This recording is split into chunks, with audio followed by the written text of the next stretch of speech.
Assalamualaikum warahmatullahi wabarakatuh. Bertemu lagi bersama saya Siska Kusniatul Mafiroh. Kali ini saya akan membahas mengenai matematika dalam pembelajaran dan tokoh-tokoh matematika. Silahkan disimak video berikut ini dan semoga bermanfaat untuk kalian semua.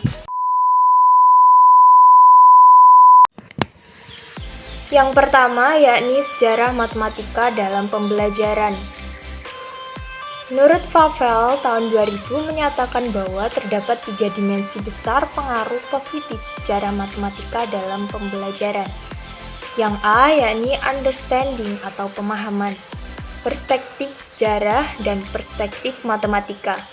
Saling melengkapi untuk memberikan gambaran yang jelas dan menyeluruh tentang konsep dan teorema, serta bagaimana konsep-konsep saling berkaitan. B. Entusiasme atau antusiasme. Sejarah matematika memberikan sisi aktivitas sehingga menimbulkan antusiasme dan motivasi. C. Skill atau keterampilan. Memicu keterampilan menata informasi, menafsirkan secara kritis berbagai anggapan dan hipotesis, menulis secara koheren, mempresentasikan kerja dan menempatkan suatu konsep pada level yang berbeda. Yang selanjutnya kedua yakni tokoh-tokoh matematika. A. Pythagoras. Pythagoras lahir di Pulau Samos di Turki. Beliau mendirikan perguruan yang disebut perguruan Pythagoras. Beliau mengajarkan bahwa semua bilangan adalah rasional. Bukti teorema Pythagoras dari perguruan Pythagoras yakni rumus triple Pythagoras yang berasal dari perguruan Pythagoras, namun pada dasarnya telah dikenal di Babilonia. B. Euclid. Euclid berasal dari Alexandria. Beliau sangat terkenal dalam matematika dan karya beliau yang terkenal yakni Elemen, yang merupakan kompilasi pengetahuan dan menjadi sumber belajar selama 2000 tahun. C. Archimedes. Archimedes berasal dari Syracuse, Pulau Sicilia, yang menjadi koloni Yunani. Beliau sering disebut sebagai matematikawan terbesar sebelum Newton.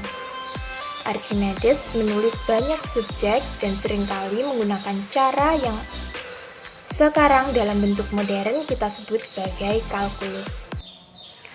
Karena hal itu, beliau sering disebut sebagai Bapak Integral.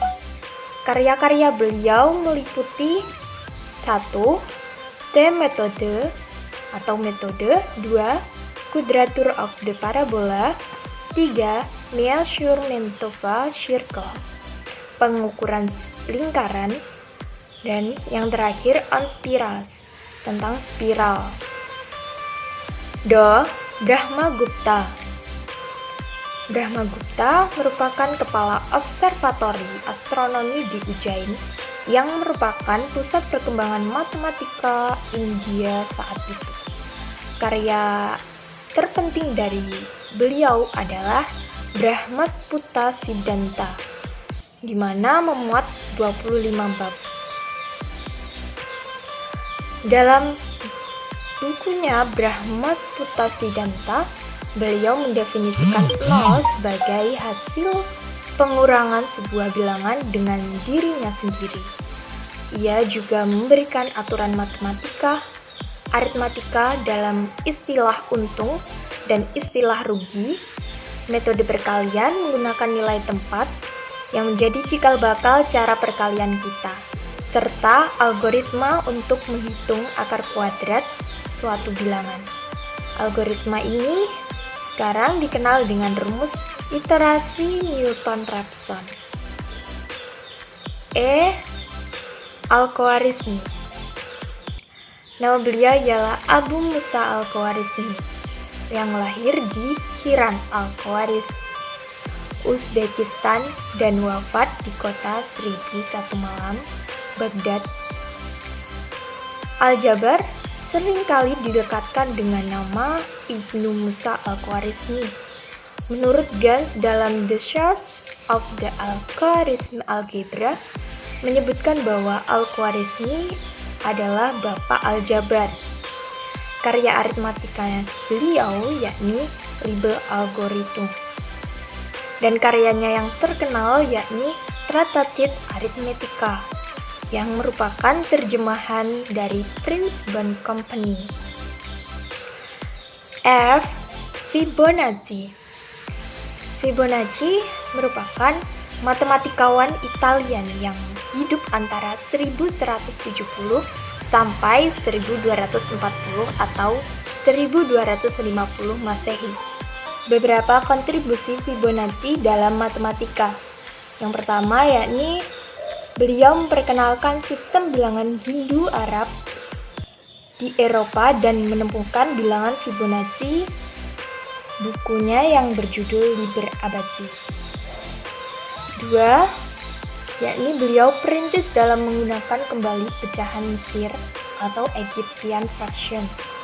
Yang 3. Yakni Liber Quadratum atau The Book of Square. Yang keempat, Pratishtha Geometriae ditulis tahun 1220, yang dimana buku ini berisi koleksi soal geometri yang dibagi ke dalam 8 bab. Yang kelima yakni Cauchy. Dalam hal ini Fibonacci memberikan pendekatan yang akurat terhadap akar. G. Descartes. Kita tahu bahwa René Descartes merupakan ahli filsafat besar modern yang pertama.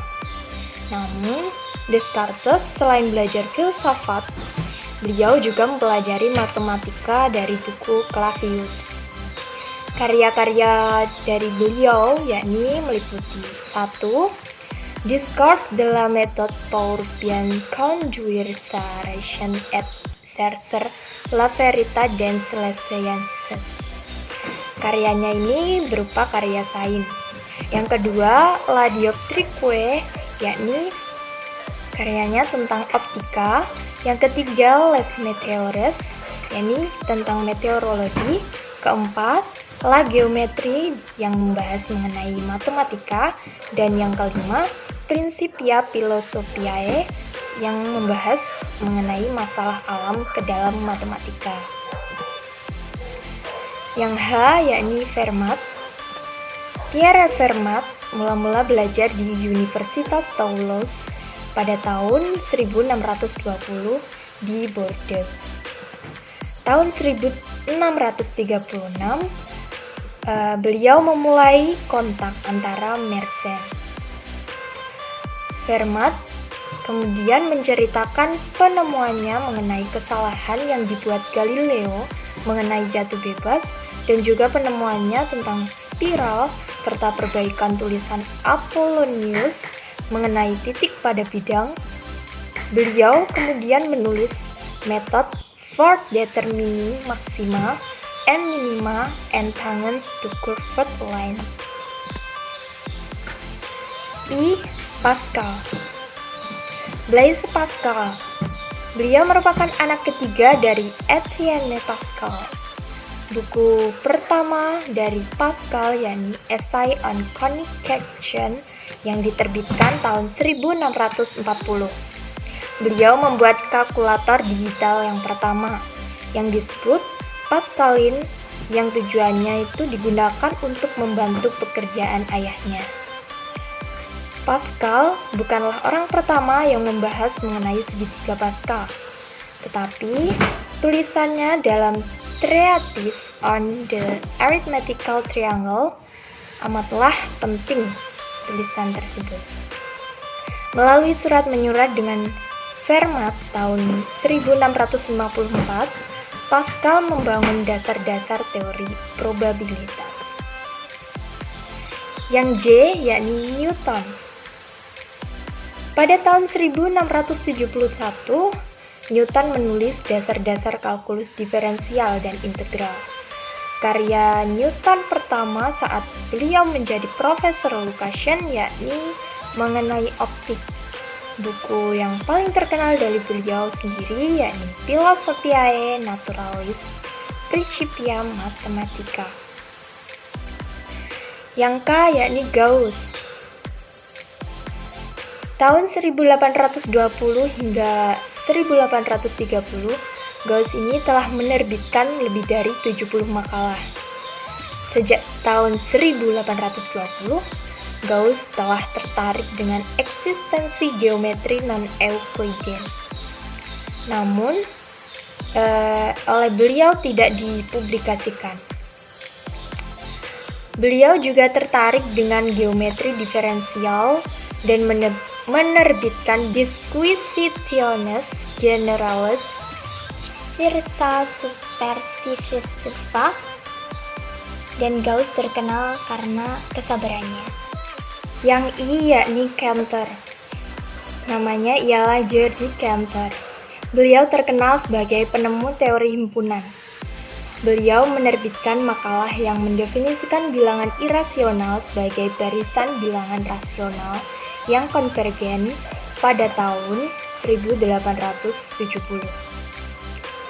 Makalah terpentingnya yang terakhir tentang teori himpunan yang terbit tahun 1895 dan tahun 1897 di Mathematische Annalen tentang aritmatika transfinite. Sekian dari saya, terima kasih.